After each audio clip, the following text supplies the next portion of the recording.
Para poder abordar este tema, tenemos que tener en claro la definición de asma. El asma es una enfermedad crónica que afecta las vías respiratorias. Las vías respiratorias son unos tubos que llevan el aire de adentro hacia afuera de los pulmones. Cuando se padece asma, estas paredes internas se inflaman y se estrechan. Esto las va a hacer muy sensibles a aquellas cosas que uno es alérgico. Cuando las vías respiratorias reaccionan, se van a estrechar y los pulmones reciben menos aire. Los síntomas más comunes del asma van a incluir la respiración con silbido, una tos que especialmente va a ser temprano por la mañana o en la noche, o una presión en el pecho, al igual que dificultad para respirar. Tenemos que tener en cuenta que no todas las personas van a sufrir de los mismos síntomas. Al mismo tiempo, tener esos síntomas tampoco significa que uno tenga asma. Entre las funciones fisiológicas del pulmón tenemos lo que es la ventilación pulmonar, difusión de oxígeno y CO2, transporte de oxígeno y CO2 y regulación de la ventilación. La principal función fisiológica del pulmón es el intercambio gaseoso, el cual se lleva a cabo desde el ambiente hacia los alvéolos y de los alvéolos hacia el ambiente y así viceversamente. Durante la inspiración, la contracción del diafragma y los músculos inspiratorios que intervienen aumentan el volumen de la caja torácica. Esto se debe a que vencen dos resistencias, las cuales son resistencia elástica del pulmón, que se opone a la distensión, y la resistencia aérea, que se opone al paso del aire. La presión negativa intratorácica que se genera se va a transmitir en todo el tórax y los pulmones van a sufrir un cambio de tamaño por su elasticidad. Durante la expiración, el volumen de la caja torácica disminuye. Esto se debe a la relajación y la caja torácica vuelve a su posición de reposo. Esto va a provocar una compresión pasiva en los pulmones. Pero el flujo aéreo debe vencer de nuevo una resistencia, la cual está en la vía aérea. Pero esta resistencia se ve aumentada ya que la compresión pulmonar va a disminuir el calibre de las vías aéreas.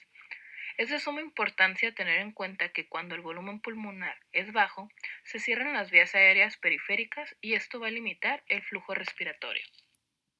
En el asma, la alteración mecánica pulmonar se da por la obstrucción del flujo aéreo, esta causada por una disminución del calibre de la vía aérea durante la expiración.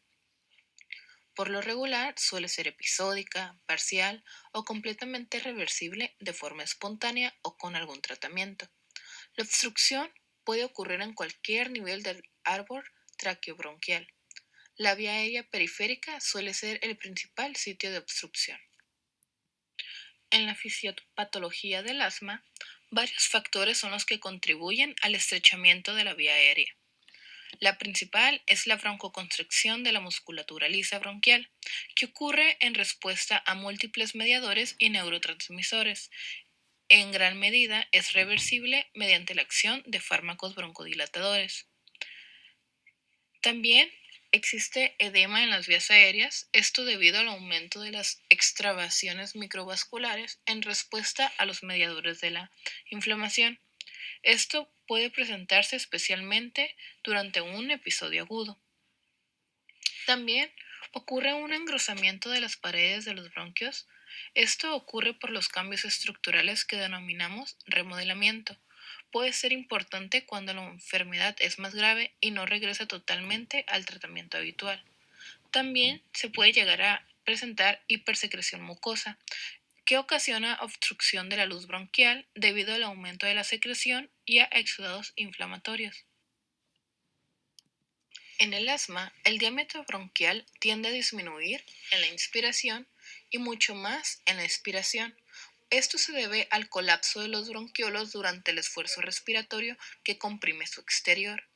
Los bronquiolos ocluidos parcialmente de un asmático se pueden ocluir adicionalmente por la presión externa y generar una obstrucción durante la expiración. Ahora hablaremos sobre los criterios de diagnóstico para tener un diagnóstico certero de asma. Ahora, criterios de diagnóstico. La clave para el diagnóstico del asma es tener más de uno de los siguientes signos o síntomas. las sibilancias, que van a ser descritas por el paciente como un pitido o un silbido en el pecho, la tos seca, la falta de aire, la opresión o ruidos en el pecho, que van a tener las siguientes características. Son frecuentes o recurrentes o con un carácter estacional, empeoran al acostarse o levantarse y o despiertan al paciente durante el sueño. También ocurren en presencia como respuesta a la exposición a distintos desencadenantes como son los alergenos, ya sea el ácaro, polen o el epitelio de los animales, que se le conoce coloquialmente como el pelo de gato o pelo de perro. Infecciones virales respiratorias, el ejercicio, el aire frío o cambios meteorológicos, las emociones como la risa o el llanto, el humo de tabaco de combustión, y irritantes como la contaminación atmosférica, los sprays o productos químicos. En este apartado hablaremos sobre la fisiología de los signos y síntomas del asma. Bueno, y con este cuadro nos podemos dar una idea más objetiva sobre la fisiología de los signos y los síntomas, la cual, como anteriormente se mencionó, tendremos diferentes elementos desencadenantes como los alérgenos, el ejercicio, el aire frío o las partículas sólidas, la cual nos ocasionarían como la inflamación o bronquitis eosinófila crónica. Esta vendría siendo la hiperactividad de las vías respiratorias y son las que nos ocasionan a su vez la tos, sibilancias, sensación de opresión y disnea. Comentar lo anteriormente mencionado acerca de la inflamación, tenemos que en el asma intervienen muchísimas células y medidores que originan efectos diversos en las vías respiratorias. Tenemos células inflamatorias, por nombrar algunas, mastocitos eosinófilos o células T. También células estructurales, las cuales vendrían siendo células de epitelio, de músculo liso o de endotelio. Y estas con sus mediadores, por ejemplo la histamina, leucotrienos y prostaglandinoides, originan efectos tales como los broncoespasmos, el exudado de plasma, la secreción de moco y cambios estructurales. Muy bien, ahora hablaremos del tratamiento. El tratamiento farmacológico, tanto como no farmacológico para el asma, será fundamental, puesto que evitaremos crisis y trataremos los periodos de crisis. Empezaremos con los beta-adrenérgicos.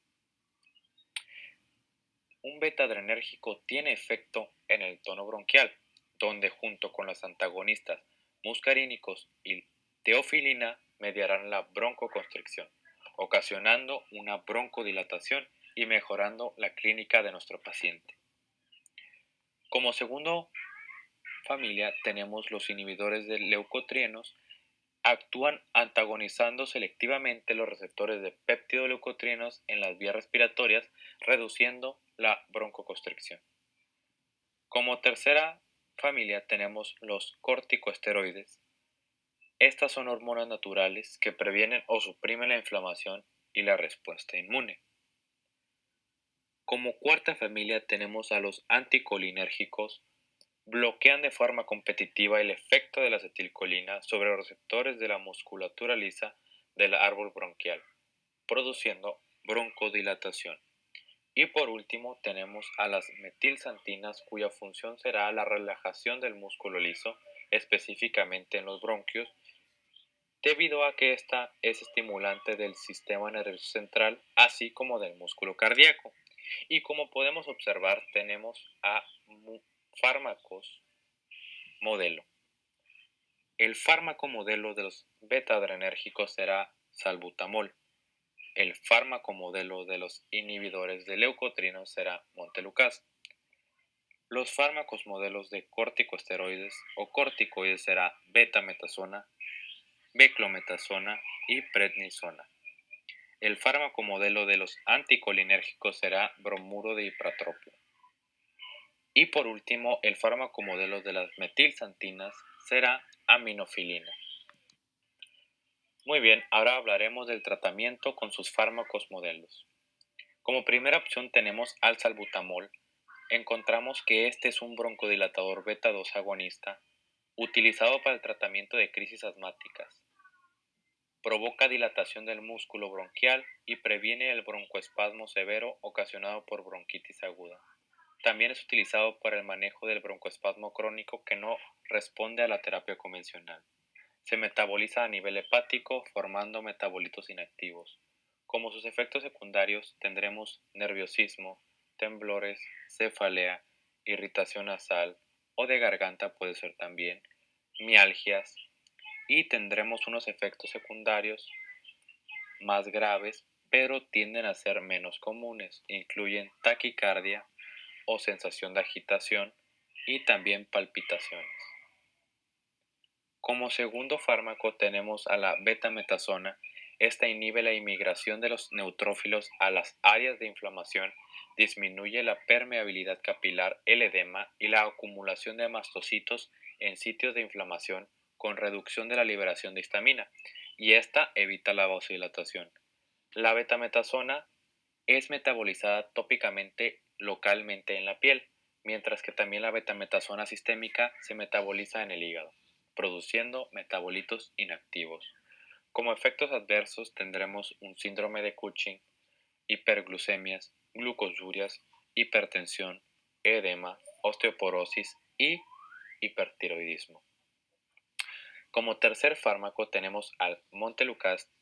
Este inhibe la degranulación de mastocitos y eosinófilos.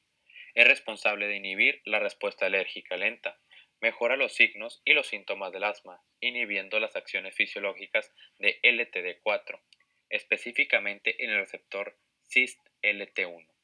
Este se prescribe a largo plazo evitando los periodos de alergia o fase crítica. Se metaboliza de forma extensa en el hígado. Como sus efectos adversos tendremos cefalea, vértigo, dolor, fiebre, astenia. A nivel gastrointestinal tendremos náuseas, diarrea, dolor abdominal, vómito, dispepsias y mialgias. Hablaremos del tratamiento no farmacológico. El manejo no farmacológico del asma debe incluir la evaluación exhaustiva de los factores de riesgo que podrían contribuir a desencadenar la crisis y o agravar el asma. Será fundamental evitar contacto con los diferentes alérgenos, como por ejemplo los ácaros del polvo. Como recomendación, se considera disminuir alfombras, cortinas y objetos que acumulen polvo dentro del hogar. Como también se recomienda evitar pólenes, puesto que permanecer mucho tiempo al aire libre los días de alto nivel de polinización será factor desencadenante de una crisis. Se debe reconocer el tipo de polen al que se está sensibilizado y las estaciones en las que predomina. También se recomienda sacar al animal de la vivienda si existe alguno y realizar una limpieza exhaustiva. En caso de no ser posible, evitar contacto con el animal en el dormitorio y en el sofá, puesto que la caspa que los animales producen sería factor gatillo para desencadenar una crisis asmática. Por último, tenemos los hongos. Se recomienda evitar los mohos y cualquier tipo de hongo, puesto que producen pequeñas esporas que no se pueden ver a simple vista, pero estas esporas flotan a través del aire en espacios al aire libre e interiores, provocando inflamación a su inhalación.